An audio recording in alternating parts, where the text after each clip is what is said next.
Have you ever wondered how a space shuttle like SSTO with 20 tons of payload to low orbit would look like in KSP-1? If your answer is yes, then you should stay and see what I have prepared for you today.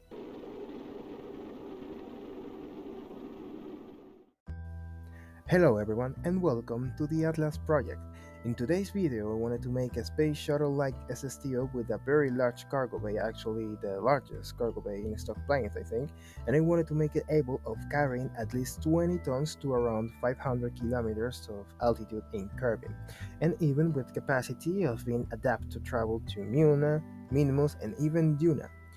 Despite of being a little bit nose-heavy design, I think this craft can make it easily to low orbit because I designed it with more than enough field and oxidizer for corrections, dockings, or whatever you would need to do once in orbit. So we go ahead with the cargo itself, 4 containers of 5 tons each one, which come from the MKS mod. We add some of these support structures to increase the cargo stability, and I'm going to add cameras. Yes, cameras that you can use from the cabin. Pretty crazy, but unfortunately I don't remember pretty well where they come from. If I found the mod, I will put it in the video. We add some energy production and an actuator to be able to turn around in space, and now I talk about space, I added some light so we can see what's going on in the cargo bay. Now the gem of the crown, the engines, in this case coming from the OPT Spaceplane Continuum mode. These gorgeous AE1 broadsword engines suck around 46 liquid fuel and 56 oxidizer per second. Yikes! But giving you around 730 kilonewtons of thrust each one. Then we get a couple of wings, tail stabilizers, some corrections, and minor details. The only bad thing that I found is that in career mode, these engines are very difficult to achieve.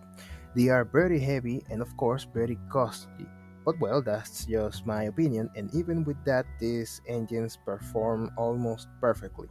There are some other engines that could be interesting to show in the next episodes, all coming from the OPT collection, of course. Another thing is that, as some of you have seen already, I have the life support mod that adds water, food, oxygen, and other things to increase the realism of the game.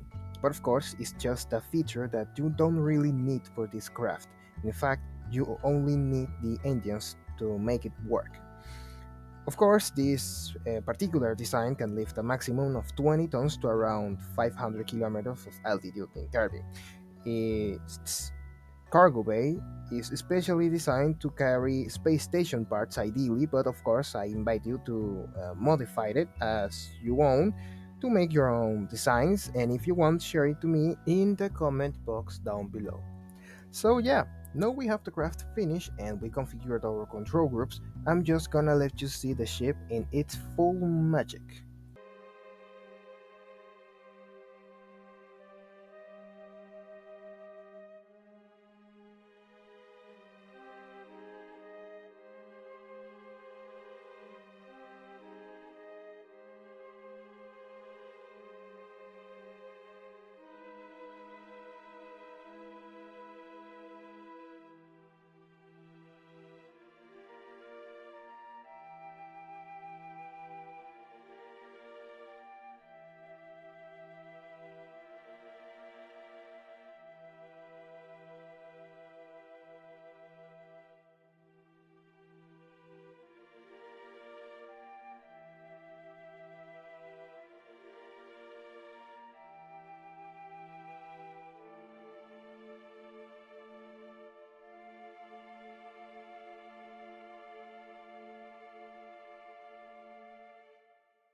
Well, guys, that's all for today. I hope you have enjoyed it. If you did, I invite you to comment what would you like to see in the next video. With nothing else to say, bye bye.